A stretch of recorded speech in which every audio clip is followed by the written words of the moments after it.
Good morning વિદ્યાર્થી મિત્રો। આજના લેક્ચરમાં આપણે ટોપિક 9.3 સવર્ગ સંયોજનોનું નામકરણનો અભ્યાસ કરીશું। સવર્ગ સંયોજનોમાં એક કેન્દ્રીય સવર્ગ સંયોજનો અથવા એક કેન્દ્રીય સવર્ગ આયનો એનું નામકરણ માટેના ચોક્કસ નિયમો IUPAC દ્વારા ઘડવામાં આવેલા છે, જે નામકરણના આધારે કોઈપણ સવર્ગ સ્પીસીઝનું નામકરણ કરી શકાય।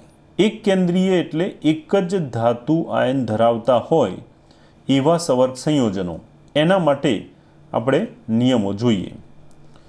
તો આ જે એક કેન્દ્રીય સવર્ગ સંયોજનો એના નામકરણની થોડીક હિસ્ટ્રી જોઈ લઈએ। સંકીર્ણ સંયોજનના IUPAC નામકરણના નિયમો જોઈએ એ પહેલાં એની થોડી હિસ્ટ્રીની વાત કરીએ તો શરૂઆતના સમયમાં જ્યારે સવર્ગ સંયોજનો એટલે કે સંકીર્ણ સંયોજનોની સંખ્યા ઓછી હતી ત્યારે આ સંયોજનોનું નામકરણ કરવામાં આવતું હતું એમાં રહેલા ધાતુ આયનના આધારે અને સવર્ગ સંયોજન કેવો રંગ ધરાવે છે એના આધારે એનું નામકરણ કરવામાં આવતું હતું।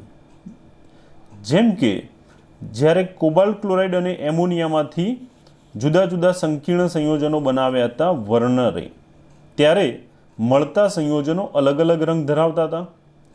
એના આધારે આલ્ફ્રેડ વર્નરે કોબાલ્ટ ક્લોરાઇડ અને એમોનિયા એમાંથી બનાવેલા જુદા જુદા સંકીર્ણો જે આપણે વર્નરના સિદ્ધાંતમાં શીખી ગયા, આ કોબાલ્ટ ક્લોરાઇડ અને એમોનિયામાંથી બનાવેલા જુદા જુદા સંકીર્ણોનો રંગ અલગ અલગ હતો, એટલે એના રંગના આધારે એનું નામકરણ એણે કરેલું હતું। જેમ કે લીલા રંગનો જે સંકીર્ણ હતું ગ્રીન કલરનું, એને ગ્રીનિયો કોબાલ્ટિક એમોનિયમ ક્લોરાઇડ આવું નામ આપ્યું હતું। જે વાયોલેટ રંગ ધરાવતું હતું એવા સંકીર્ણને વાયોલેટિયો કોબાલ્ટિક એમોનિયમ ક્લોરાઇડ નામકરણ કર્યું હતું। જે પર્પલ એટલે કે જાંબલી રંગ ધરાવતું સંકીર્ણ હતું એને પર્પલિયો કોબાલ્ટિક એમોનિયમ ક્લોરાઇડ એવું નામ આપ્યું હતું। આમ જ્યારે સવર્ગ સંયોજનો ઓછી સંખ્યામાં હતા ત્યારે એનું નામકરણ રંગને આધારે અથવા એમાં રહેલા ધાતુ આયનને આધારે થઈ શકતું હતું, પરંતુ જેમ જેમ સવર્ગ સંયોજનોની સંખ્યા વધી તેમ વધારે સંકીર્ણ સંયોજનો બનતા આ રંગના આધારે કે ધાતુ આયનના આધારે નામકરણ કરવું એ મુશ્કેલ થતું ગયું। એટલે સંકીર્ણ સંયોજનોની સંખ્યા વધી ત્યારે આવા સંકીર્ણ સંયોજનોનું નામ ચોક્કસ પદ્ધતિથી દર્શાવી શકાતું ન હતું, કારણ કે એક જ જેવો રંગ ધરાવતા અનેક સંયોજનો મળતા હતા।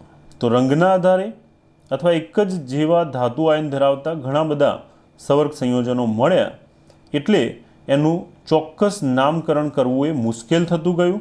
તેથી IUPAC દ્વારા international union of pure and applied chemistry, જેનું નામ તમે જાણો જ છો, આ IUPAC એના દ્વારા નામકરણ વધુ ચોકસાઈપૂર્વક કરી શકાય એ માટે કેટલાક નિયમો ઘડવામાં આવ્યા। જે નિયમો આ પ્રમાણે છે। એક કેન્દ્રીય સંકીર્ણ સંયોજન એનું નામકરણ કરવા માટેના ચોક્કસ નિયમો વન બાય વન આપણે સમજતા જઈશું અને આ નિયમોને ઉદાહરણથી શીખી લઈશું। ઓકે, તો બરાબર ધ્યાનથી સમજજો। પહેલો નિયમ જોઈએ। પહેલો નિયમ છે કે આયનીય સંકીર્ણ સંયોજનનું નામ દર્શાવવા પહેલાં ધન આયન અને પછી ઋણ આયનનું નામ લખવામાં આવે છે। મિત્રો ધ્યાન રાખજો, પહેલાં શું આવશે? ધન આયન આવશે। ધન આયન હંમેશા પહેલાં આવશે અને પછી જ ઋણ આયનનું નામકરણ કરવામાં આવે છે। દાખલા તરીકે આપણે સવર્ગ સંયોજન એક લઈએ કે K4FeCN6, તો આ K4FeCN6 આ એક સંકીર્ણ સંયોજન છે। આ સંકીર્ણ સંયોજન એમાં તમે જોઈ શકો કે ધન આયન છે પોટેશિયમ એટલે એને આગળ લખેલું છે, ધન આયન હંમેશા આગળ રહેશે અને ઋણ વીજભારિત આયન જે હશે પાછળ હશે. અહીંયા ધન આયન પોટેશિયમનો +1 એવા 4 પોટેશિયમનો કુલ વીજભાર +4 થશે. એટલે આખું સવર્ગ સંયોજન જે ચોરસ કૌંસમાં દર્શાવેલું છે એનો વીજભાર થશે -4.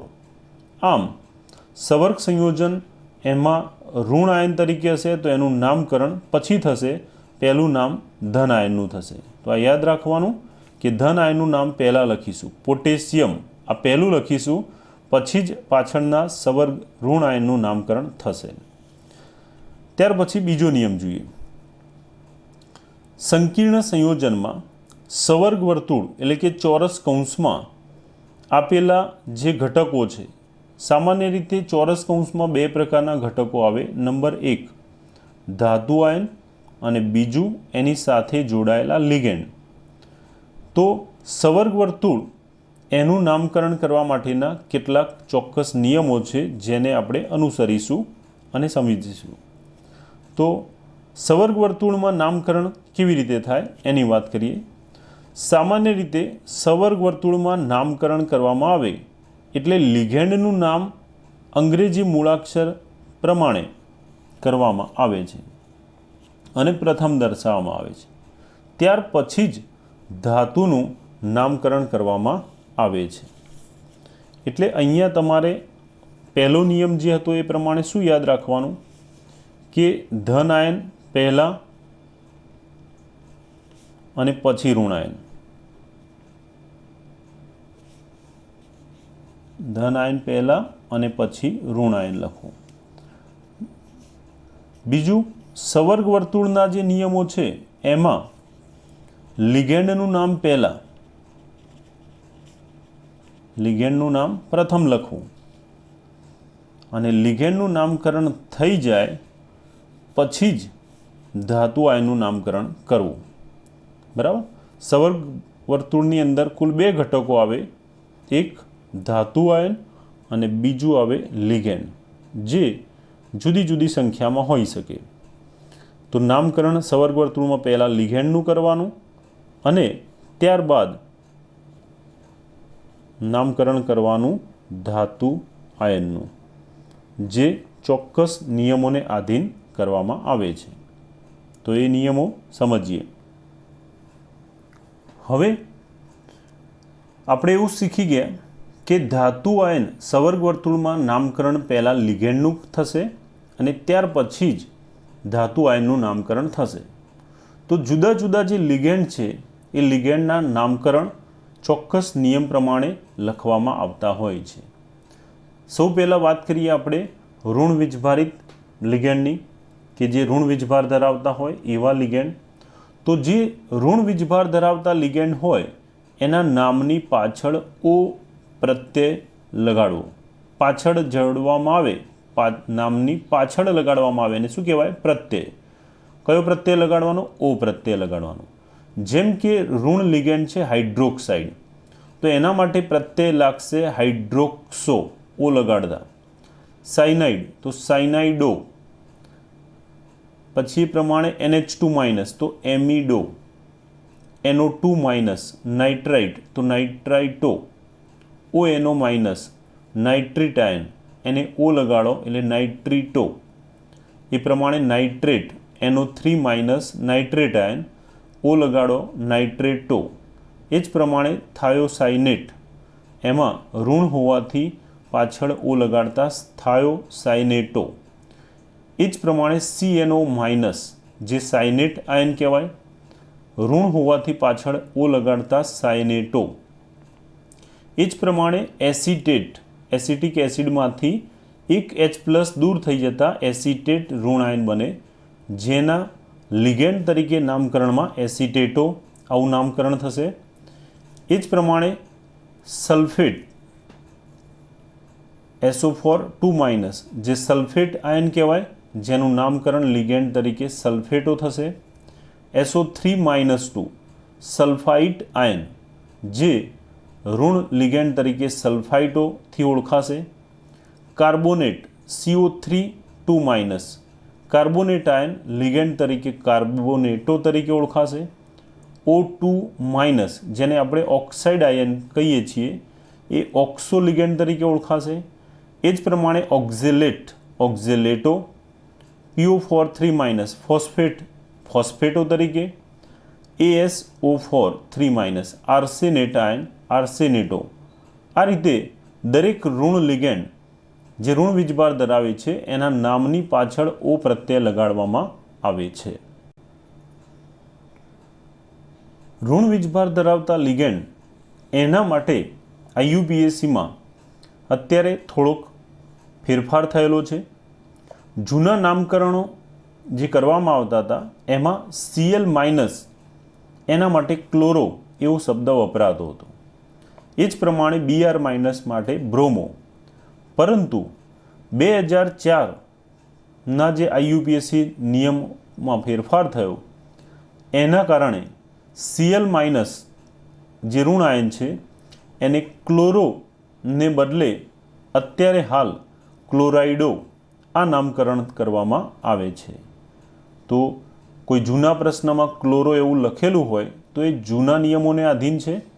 અત્યારે આપણે નવા નિયમ અનુસાર Cl- માટે ક્લોરાઇડો, એ જ પ્રમાણે F- માટે ફ્લોરોના બદલે ફ્લોરાઇડો, Br- માટે બ્રોમાઇડો નામકરણ માટે ઉપયોગમાં લઈશું. તો આ વાત થઈ ઋણ લિગેન્ડની. હવે આપણે વાત કરીએ તટસ્થ લિગેન્ડ માટેની. જે લિગેન્ડ તટસ્થ હોય એ લિગેન્ડમાં ઋણ લિગેન્ડની જેમ કોઈ O પ્રત્યય કે એવું લગાડવામાં આવતું નથી. તટસ્થ લિગેન્ડ એમાં એનું મૂળ નામ જે હોય એ જ નામ એનું દર્શાવવામાં આવે છે. દાખલા તરીકે CH3NH2 આનું નામ થશે મિથાઇલ એમાઇન. એના નામ ઉપર મિથાઇલ એમાઇન તરીકે એને લખવામાં આવશે. જ્યારે દ્વિદંતીય લિગેન્ડ CH2CH2 NH2NH2 જે ઇથિલિન ડાયમાઇન તરીકે ઓળખાતો એને અત્યારે ઇથેન 2 કાર્બનવાળો આલ્કેન ઇથેન અને એમાં 2 એમાઇન જોડાયેલા છે. પહેલા કાર્બન ઉપર એમાઇન અને બીજા કાર્બન ઉપર. આમ ઇથેન 1,2 ડાયએમાઇન એ એનું IUPAC નામ પ્રમાણે કરવું. એ જ પ્રમાણે 3 કાર્બન એમાં આ બંધારણ તમે જોઈ શકો, જે વાસ્તવમાં આ રીતે પણ લખી શકાય. અહીંયા આપેલું જે બંધારણ છે આ બંધારણ એવું દર્શાવે છે કે 3 કાર્બન આવેલા છે. પ્રોપેન જેનું બંધારણ થાય રીતે CH3 CH2 CH3 જેના 3 કાર્બન 1 2 અને 3 ત્રણેય કાર્બન ઉપરથી એક હાઇડ્રોજન દૂર થઈ જાય. અહીંયાથી એક હાઇડ્રોજન દૂર થશે, એક હાઇડ્રોજન આ કાર્બન ઉપરથી દૂર થશે અને અહીંયા 3 હતા એમાંથી એક હાઇડ્રોજન દૂર થઈ અને એનું વિસ્થાપન થાય છે એમિનો સમૂહ NH2 વડે. એટલે એમિનો સમૂહ વડે એનું વિસ્થાપન થાય. તો આ રીતે એમિનો સમૂહ વડે વિસ્થાપન થતાં હવે ત્રિદંતીય લિગેન્ડ બનશે. અહીંયા તમે જોઈ શકો CH2 પર NH2 જોડાયેલું છે, આ બતાવેલું છે. પછી આ વચ્ચે રહેલો CH એની પર પણ NH2 જોડાયેલો છે. CH જે વચ્ચેનો કાર્બન કહેવાય આ દર્શાવેલો, એની સાથે જોડાયેલો છે NH2. આ NH2 એને કૌંસમાં દર્શાવેલો છે અને ફરી પાછો CH2NH2. તો આ પ્રમાણેનું બંધારણ એનું થશે, જેને ટૂંકમાં આ રીતે દર્શાવેલું છે એક જ લાઇનમાં. જે 3 કાર્બનવાળો પ્રોપેન થશે. પ્રોપેનમાં અહીંયા પહેલા, બીજા અને ત્રીજા ત્રણેય ઉપર એમાઇન જોડાયેલો હોવાથી આનું નામ થશે પ્રોપેન 1,2,3 ટ્રાય એમાઇન. આ રીતે એનું નામ થશે, જે વાસ્તવમાં ત્રિદંતીય લિગેન્ડ છે. 3 સવર્ગ સહસંયોજક બંધ બનાવવાની ક્ષમતા ધરાવે છે એવું લિગેન્ડ. એ જ પ્રમાણે આગળ વધીએ તટસ્થ લિગેન્ડમાં. ત્યાર પછી આપેલો છે NH2 CH2 CH2 CH2 NH2 જે 3 કાર્બનવાળી શૃંખલા એટલે પ્રોપાઇલ થશે અથવા આપણે એને પ્રોપેન કહીશું IUPAC નામમાં, જેના પહેલા કાર્બન ઉપર એમાઇન છે, બીજા ઉપર નથી અને ત્રીજા ઉપર એમાઇન છે. આમ પહેલા અને ત્રીજા ઉપર એમાઇન હોવાથી આનું નામ થશે પ્રોપેન 1,3 ડાયએમાઇન. આવું થશે પ્રોપેન 1,3 ડાયએમાઇન, જે આ પ્રમાણે નામકરણ કરી શકાય. પ્રોપેનના પહેલા અને ત્રીજા કાર્બન ઉપર એમાઇન આવેલો છે માટે પ્રોપેન 1,3 એમાઇન 2 હોવાથી ડાયએમાઇન એવું થશે, જે પણ એક કાર્બનિક તટસ્થ લિગેન્ડ થશે. ત્યાર પછી કેટલાક અપવાદ છે. આ અપવાદ જે છે એ તમારે યાદ રાખવાના રહેશે. અપવાદના કિસ્સામાં આપણે જોઈએ તો 2 અપવાદમાં અહીંયા પાણી જેને H2O સૂત્રથી દર્શાવાય છે એના માટેનું નામકરણ કરવા માટે એક્વા, NH3 એના માટે એમાઇન. પાણી માટે એક્વા એ જાણીતો શબ્દ છે, જેમ કે પીવાના પાણી એના માટે વપરાતું પ્યોરિફાયર એક્વા ગાર્ડ આવું કહેવાય. ઘણી બધી મિનરલ વોટરની જે કંપની છે એમાં એક્વા શબ્દનો ઉપયોગ થાય. તો H2O માટે લિગેન્ડ તરીકે નામકરણ કરવામાં એક્વા શબ્દનો પ્રયોગ કરવો. તો આ અપવાદ છે, યાદ રાખવું. એક્વા એ કોને લાગુ પડે છે? H2O માટે.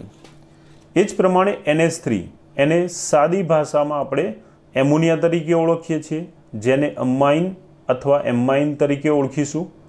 લિગેન્ડ તરીકે નામકરણ કરીએ ત્યારે એમાઇન યાદ રાખજો, ખાલી એમોનિયા નહીં. બરાબર. CO જે તટસ્થ અણુ કહેવાય, કાર્બન મોનોક્સાઇડ એવું આપણે કહીએ છીએ, જે કાર્બોનિલ લિગેન્ડ તરીકે શું ઓળખાશે? કાર્બોનિલ તરીકે લખાય છે. અને એ જ પ્રમાણે NO એ નાઇટ્રોસિલ તરીકે ઓળખાય છે. તો તટસ્થ લિગેન્ડમાં 4 અપવાદરૂપ જે લિગેન્ડ છે એને યાદ રાખવાના: H2O aqua, NH3 amine, CO carbonyl અને NO નાઇટ્રોસિલ. આગળ વધીએ. લિગેન્ડ લખતી વખતે સંયોજનમાં લિગેન્ડની સંખ્યા 2 હોઈ શકે, 4 હોઈ શકે, જુદી જુદી સંખ્યામાં લિગેન્ડ હોય છે. ત્યારે લિગેન્ડની સંખ્યાને આધારે નામકરણ કરવામાં આવતું હોય છે. જો એક જ પ્રકારના લિગેન્ડની સંખ્યા 1 કરતાં વધારે હોય તો તેની સંખ્યા દર્શાવવા માટે 2, 3, 4, 5, 6 વગેરે સંખ્યાને અનુક્રમે 2 હોય તો એના માટે ડાય, 3 હોય તો એના માટે ટ્રાય, 4 સંખ્યા માટે ટેટ્રા, 5 માટે પેન્ટા અને 6 માટે હેક્ઝા પૂર્વક લગાડવામાં આવે છે. જેમ કે એક ઉદાહરણ સમજીએ આપણે. આગળ એક સંયોજન આપણે જોયું હતું આ પ્રમાણેનું. ધાતુ આયનનું નામ પહેલાં લખવાનું, ધન આયનનું નામ પહેલાં, પછી સવર્ગ વર્તુળનું. સવર્ગ વર્તુળમાં લિગેન્ડનું નામ પહેલાં, પછી ધાતુ આયનનું. હવે લિગેન્ડ અહીંયા છે સાયનાઇડ, જે ઋણ લિગેન્ડ છે, જેને આપણે અગાઉ શીખી ગયા પ્રમાણે સાયનાઇડો કહીશું. પણ આ સાયનાઇડ લિગેન્ડ છે કેટલી સંખ્યામાં? તો એ છે 6 સંખ્યામાં. એટલે સાયનાઇડનું નામકરણ કરીશું ત્યારે એની સંખ્યાના આધારે એને પૂર્વર્ગ લખીશું. સાયનાઇડ 6 હોવાથી અહીંયા આપણે એની આગળ નામની આગળ હેક્ઝા એવો પૂર્વર્ગ લખીશું. હેક્ઝા સાયનાઇડો આ પ્રમાણે નામકરણ કરીશું. તો સાયનાઇડ એ 6 સંખ્યામાં હોવાથી નામની આગળ શું લગાડીશું? હેક્ઝા. જો આ જ પ્રમાણે કોઈ લિગેન્ડ 4 સંખ્યામાં હોત તો એ ટેટ્રા લગાડીને નામકરણ કરી શકાય. 3 હોય તો ટ્રાય. એ પ્રમાણે સંખ્યાને આધારે એનો પૂર્વર્ગ પસંદ કરવામાં આવે છે. બીજું, સાદા લિગેન્ડમાં આ પ્રમાણે નામકરણ થશે, પરંતુ જ્યારે લિગેન્ડ કાર્બનિક લિગેન્ડ હશે, કાર્બનિક લિગેન્ડ એટલે જેમાં આવો કાર્બન શૃંખલાનો ભાગ આવતો હોય, જેમ કે ઇથેન 1,2 ડાયમાઇન અથવા જેને આપણે ઇથિલિન ડાયમાઇન કહીએ, એ કાર્બનિક લિગેન્ડ કહેવાય. પ્રોપેન 1,2,3 ટ્રાયમાઇન, પ્રોપેન 1,3 ડાયમાઇન, આ બધા કાર્બનિક લિગેન્ડ છે. જ્યારે આવા કાર્બનિક લિગેન્ડનું નામકરણ કરવું હોય ત્યારે લિગેન્ડનું નામકરણ કરતી વખતે એમાં પૂર્વક તરીકે એટલે કે નામની આગળ સંખ્યાને અનુરૂપ કેટલાક ચોક્કસ પૂર્વક મૂકવામાં આવે છે. આ વાત કરીએ છીએ આપણે કાર્બનિક લિગેન્ડ માટે. તો કાર્બનિક લિગેન્ડમાં સંખ્યાને આધારે જો એની સંખ્યા 2 હોય, 2 કાર્બનિક લિગેન્ડ હોય તો 2 માટે 20 શબ્દ વપરાય, 3 માટે 30 અને 4 માટે ચીસ નહીં, ટેટ્રાક્સી. બરાબર? 2 માટે 20 તો 4 માટે ચીસ એવું ના હોય. 2 માટે 20, 3 માટે 30 અને 4 માટે ટેટ્રાક્સી પૂર્વર્ગ લગાડવામાં આવે છે. દાખલા તરીકે કાર્બનિક લિગેન્ડ છે ઇથેન 1,2 ડાયમાઇન. મિત્રો ધ્યાન આપજો બરાબર. જો ઇથેન 1,2 ડાયમાઇન આ રીતે હોય 2 સંખ્યામાં તો ઇથેન 1,2 ડાયમાઇન એ કાર્બનિક લિગેન્ડ છે. એ 2 સંખ્યામાં હશે તો એનું નામ લખતા પહેલાં આપણે 20 લખીશું અને પછી એનું કાર્બનિક લિગેન્ડનું નામકરણ કરીશું. જો એની સંખ્યા 3 હોત તો 30 લખી અને ત્યાર પછી એનું નામકરણ કરવું પડે. તો કાર્બનિક લિગેન્ડ માટે આ રીતે 2 સંખ્યા માટે 20, 3 માટે 30 અને 4 માટે ટેટ્રાક્સી પૂર્વક લગાડીને એનું નામકરણ કરવામાં આવે છે. બરાબર? આગળ વધીએ. એક કેન્દ્રીય સંકીર્ણ આયન કે જેમાં એક જ ધાતુ આયન હોય તો તેનું નામ દર્શાવવા માટે ચોક્કસ ક્રમ હોય છે. એક કેન્દ્રીય સંકીર્ણ આયન જેમાં એક જ ધાતુ આયન હોય એનું નામકરણ ચોક્કસ ક્રમમાં કરવામાં આવે છે. જો સંકીર્ણ ઋણાયન હોય તો નામકરણ કરતી વખતે તેના લિગેન્ડ એનું નામ લખ્યા પછી એટ લગાડવામાં આવે. મિત્રો આ જોઈએ પહેલાં એક ફરીથી વાત કરી લઈએ કે આપણે વાત કરી ગયા કે સામાન્ય રીતે પહેલા નિયમ મુજબ ધન આયનનું નામ પહેલું કરવામાં આવે અને ત્યાર પછી ઋણ આયન. જો સવર્ગ વર્તુળ ધન આયન હશે તો એનું નામ કર્યા પછી એની પાછળ જોડાયેલો ઋણ લિગેન્ડ ઋણ આયન એનું નામકરણ કરવામાં આવે. સવર્ગ વર્તુળના નામકરણ આધારે આ નામકરણ કરી પાછળ ઋણ આયનનું નામ ક્લોરાઇડ એ રીતે કરી શકાય. જો સવર્ગ વર્તુળ ઋણ આયન તરીકે હોય અને એની આગળ કોઈ ધન આયન હોય તો પણ ધન આયનનું નામ પોટેશિયમ એ પહેલાં લખવું. જેમ આમાં સવર્ગ વર્તુળના નિયમો લગાડી પાછળ ક્લોરાઇડ લખીશું કારણ કે ધન આયનનું નામ પહેલાં હોય અને પછી ઋણ આયન. એ જ રીતે આમાં સવર્ગ વર્તુળ પોતે ઋણ આયન તરીકે છે પણ ધન આયન એનું નામ પહેલાં લખવાનું એટલે પોટેશિયમ પહેલું લખીશું પછી સવર્ગ વર્તુળનું નામકરણના નિયમોને આધારે નામ લખીશું. સવર્ગ વર્તુળમાં રહેલા 2 ભાગ પૈકી લિગેન્ડનું નામ પહેલાં લખવાનું. લિગેન્ડનું નામકરણ કરીએ ત્યારે જો એક કરતાં વધુ જુદા જુદા લિગેન્ડ હોય તો આ લિગેન્ડનું નામકરણ કરવામાં આવે છે આલ્ફાબેટ ઓર્ડર મુજબ એટલે કે અંગ્રેજી મૂળાક્ષર પ્રમાણે. અંગ્રેજી મૂળાક્ષર પ્રમાણે એટલે દાખલા તરીકે 2 જુદા જુદા લિગેન્ડ છે ક્લોરાઇડો અને બ્રોમાઇડો. એક જ સંકીર્ણમાં બંને લિગેન્ડ છે તો આલ્ફાબેટ ઓર્ડર મુજબ બ્રોમાઇડો બીથી શરૂ થાય, ક્લોરાઇડો સીથી શરૂ થાય. તો પહેલું નામ કોનું લખીશું આપણે? બ્રોમાઇડોનું, કારણ કે અંગ્રેજી મૂળાક્ષરમાં પ્રથમ આવે છે માટે. તો લિગેન્ડ એક કરતાં વધુ હશે ત્યારે અંગ્રેજી મૂળાક્ષર પ્રમાણે જે લિગેન્ડનું નામ પહેલું આવશે એને પ્રથમ લખવામાં આવે છે. ધારો કે પહેલો અક્ષર સમાન આવતો હોય, ફોર એક્ઝામ્પલ એમોનિયા અથવા એમાઇન અને પાણી એને કહેવાય એક્વા. તો બંનેમાં પહેલો અક્ષર એ જ આવે છે એમાઇન અને H2Oમાં એક્વા. બંને લિગેન્ડ ધરાવતું હોય એવા સંયોજનમાં પહેલો અક્ષર જો સમાન હોય તો બીજો અક્ષર જોવામાં આવે એમાઇન અને H2O ધરાવતું સંકીર્ણ, એમાં બંને પૈકી કોણ લખીશું, કોને પ્રથમ લખીશું આપણે? તો એમાઇન, એમાં એ અને એક્વામાં પણ પહેલો એ છે, પણ એમાઇનમાં એમ આવશે બીજા અક્ષરે, પહેલો અક્ષર સમાન હોય તો બીજો અક્ષર જોવાનો, જ્યારે H2Oમાં એક્વા માટે ક્યુ આવશે. તો ABCDમાં પહેલું શું આવશે? એમ આવશે કે ક્યુ આવશે? વિચારો. એમ આવશે ને? તો પહેલું આપણે એમાઇન લખીશું અને પછી જ એક્વા માટે નામકરણ કરીશું. ખ્યાલ આવી ગયો? તો આ પ્રમાણે યાદ રાખવાનું. હવે લિગેન્ડના નામકરણના નિયમો શીખી ગયા, તો હવે ધાતુ આયનના નામકરણ માટેના નિયમો સમજીએ. એક કેન્દ્રીય સંકીર્ણના આયન માટે એક જ ધાતુ આયન હોય તેનું નામ દર્શાવવા માટેના ચોક્કસ નિયમ જે છે એને સમજીએ.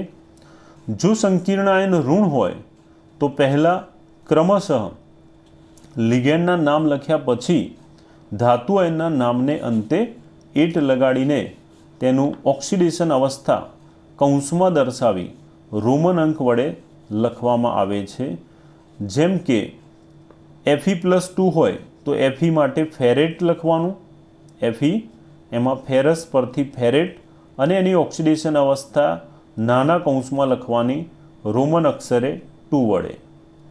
એ જ પ્રમાણે ક્રોમિયમ Fe3+ હોય તો એના માટે ફેરેટ 3 એવું લખવામાં આવશે. ક્રોમિયમ એનો +3 વીજભારવાળો આયન હોય તો એને ક્રોમેટ, ક્રોમિયમ માટે ક્રોમેટ અને 3 લખવામાં આવે. એ જ પ્રમાણે મેંગેનીઝ એનો આયન, મેંગેનીઝ આયન એના માટે જો Mn+7 હોય તો એના માટે મેંગેનેટ. આ પ્રમાણે દરેકમાં નામને અંતે એટ લગાડવામાં આવે. એટ પ્રત્યે ક્યારે લાગે? યાદ રાખજો, સંકીર્ણ આયન ઋણ આયન તરીકે વર્તે ત્યારે. જેમ કે આગળ આપણે આવું સૂત્ર જોઈ ગયા,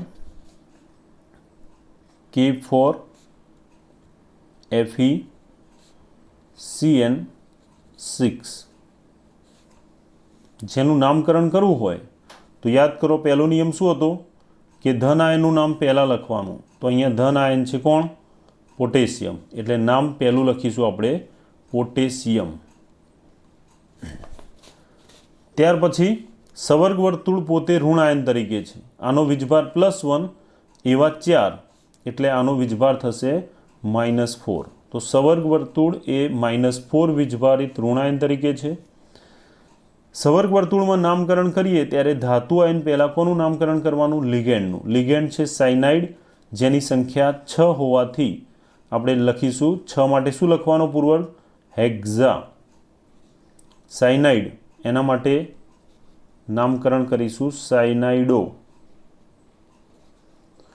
અને અહીંયા સવર્ગ વર્તુળ એ ઋણ વીજભારિત આયન તરીકે છે, માટે ધાતુ આયન Fe એના માટે આપણે લખીશું પાછળ એટ લગાડીને. Fe માટે શું વપરાય? ફેરેટ. અને એનો ઓક્સિડેશન આંક લખીશું કૌંસમાં. કેટલો ઓક્સિડેશન આંક થાય? તો આખા સંયોજનનો કુલ વીજભાર 0 થાય. સાયનાઇડનો -1, એવા 6 સાયનાઇડનો વીજભાર થશે -6. પોટેશિયમનો +1, એવા 4 પોટેશિયમનો વીજભાર થશે +4. તો Feનો કેટલો થશે? શૂન્ય થવા માટે જેટલો ઋણ હોય એટલો જ ધન થવો જોઈએ. તો ધન વીજભારમાં +4 છે, +6 થવા માટે કેટલો ખૂટે? +2. આમ Feનો વીજભાર થશે +2, જેને રોમન અક્ષરે દર્શાવવાનું ફેરેટના પાછળ કૌંસમાં, નાના કૌંસમાં. તો આ પ્રમાણે નામકરણ કરવામાં આવે. ઓકે, આગળ વધીએ. એટ ક્યારે લગાડવાનું? ફરીથી યાદ રાખજો, જ્યારે સંકીર્ણ આયન પોતે ઋણ હોય ત્યારે જ ધાતુ આયનના નામને અંતે એટ પ્રત્યય લગાડવામાં આવે છે. જો સંકીર્ણ ધન આયન અથવા તટસ્થ અણુ હોય તો પહેલાં ક્રમશઃ લિગેન્ડનું નામ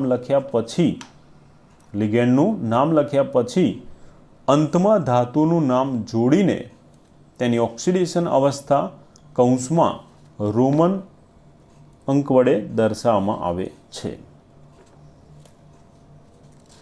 તો જ્યારે સંકીર્ણ ધન આયન અથવા તટસ્થ અણુ હોય, સંકીર્ણ પોતે ધન આયન કે તટસ્થ અણુ તરીકે હોય, જેમ કે NiCO4, મિત્રો ધ્યાન આપજો બરાબર, NiCO4 આ એક તટસ્થ સંકીર્ણ છે.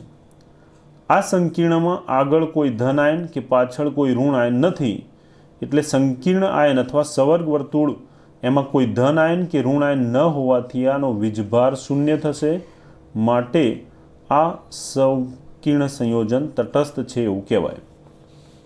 આવા તટસ્થ સંકીર્ણ સંયોજન એનું નામકરણ કરીએ ત્યારે ધાતુ આયનના નામની પાછળ કોઈ એટ કે એવો પ્રત્યય લગાડવામાં આવતો નથી. જેમ કે આનું નામકરણ કરવું હોય તો સવર્ગ વર્તુળમાં પહેલાં નામ કોનું થાય? લિગેન્ડનું. લિગેન્ડ કયો છે? CO. CO એટલે કાર્બોનિલ. CO એટલે કાર્બોનિલ, જેની સંખ્યા છે 4, એટલે નામ થશે એનું 4 માટે શું લાગે? લિગેન્ડની આગળ પૂર્વર્ગ લાગે ટેટ્રા. CO એના માટે નામ થશે ટેટ્રા. CO માટેનું નામકરણ હતું કાર્બોનિલ. તો કાર્બોનિલ લિગેન્ડ એની આગળ 4 સંખ્યા માટે પૂર્વર્ગ લાગશે ટેટ્રા. પછી ધાતુ આયનનું નામ, મિત્રો યાદ રાખજો, ધાતુ આયન એનું મૂળ નામ જ આવશે નિકલ, કારણ કે સવર્ગ વર્તુળ એ તટસ્થ છે. તટસ્થ હોય ત્યારે એટ લગાડવામાં આવતું નથી. તટસ્થ હોય કે ધન આયન હોય ત્યારે એટ પ્રત્યય લગાડવો નહીં. તો નિકલ એમને એમ આવશે. અને એનો વીજભાર, અહીંયા કાર્બોનિલ એ પોતે તટસ્થ લિગેન્ડ છે, એનો વીજભાર શૂન્ય છે, તો નિકલનો વીજભાર પણ શૂન્ય જ થશે. આ બંનેનો વીજભાર શૂન્ય હોવાથી આ પણ શૂન્ય છે. આમ કુલ વીજભાર 0 થશે. લિગેન્ડ એ પણ શૂન્ય વીજભાર ધરાવે, એટલે નિકલનો વીજભાર પણ શૂન્ય થશે. તો એનું નામકરણ થશે ટેટ્રા કાર્બોનિલ નિકલ કૌંસમાં 0. તો આ પ્રમાણે એનું નામકરણ કરી શકાય. એ જ પ્રમાણે ધન આયન એનું નામકરણ કરીએ, સવર્ગ વર્તુળ ધન વીજભારિત હોય ત્યારે પણ એમાં ધારો કે આ પ્રમાણે હોય,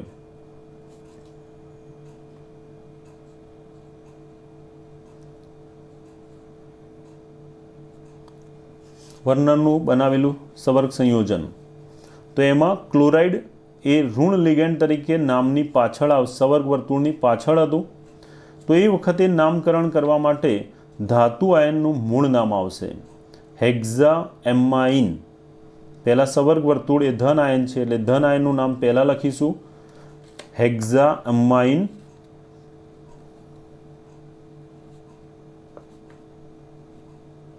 ત્યાર પછી ધાતુ આયન, સવર્ગ વર્તુળ ધન હોવાથી ધાતુ આયનનું મૂળ નામ આવશે કોબાલ્ટ.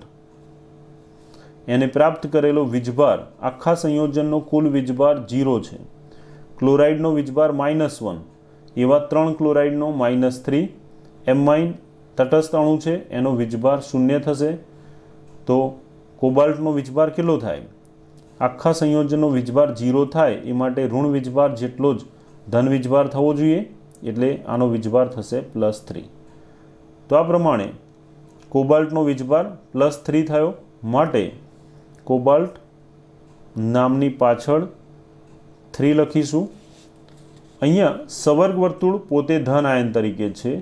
સવર્ગ વર્તુળનું નિયમ અનુસાર નામકરણ થઈ જાય, પહેલાં લિગેન્ડનું સંખ્યા સાથે, ત્યાર પછી ધાતુ આયનનું, અને છેલ્લે એની પાછળ આવેલા આયન ઋણ આયન છે ક્લોરાઇડ, એનું નામ લખીશું નામને અંતે.